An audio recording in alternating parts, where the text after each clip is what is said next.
Kienu bosta dawk illi il-ġimgħa wara nofsinhar inġabru fil-Knisja Parrokjali tas-Siġġiewi sabiex jagħtu l-aħħar tislima lil Dennis Mifsud, wieħed mill-vittmi tal-isparatura li seħet fl-inħawi magħrufa bħala tal-Kunċizzjoni nhar it-tlieta.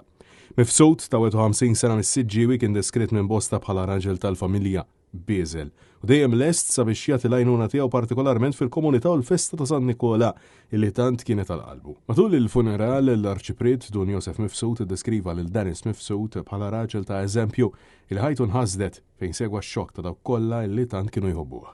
U semma kif ħalissa l-familja u dawk kollha li kienu jafuha dejjem minn sentiment ta' niket, konfużjoni u rabja, emozzjonijiet qawwija u f'daqqa fl-istess ħin għat-telfa ta' dan ir-raġel, telfa tant violenti u traġika. Il-ħamis wara nofsinhar tressa l-qorti Carmelo Ċantar magħruf bħala Durga akkużat bl-omiċidju ta' Dennis Mifsud u Anthony Aġus ta' 57 sena fil-qorti instema kif l-anzjan ta' 72 sena wara li qatel kisa ħubieret li żewġ irġiel li jiġu it-tifel u r-raġel tat-tifla tas-sieħba tiegħu mar jiekol f'kumpless tax-xiri fil-Mosta fejn aktar tard inqabad u ġie arrestat mill-pulizija.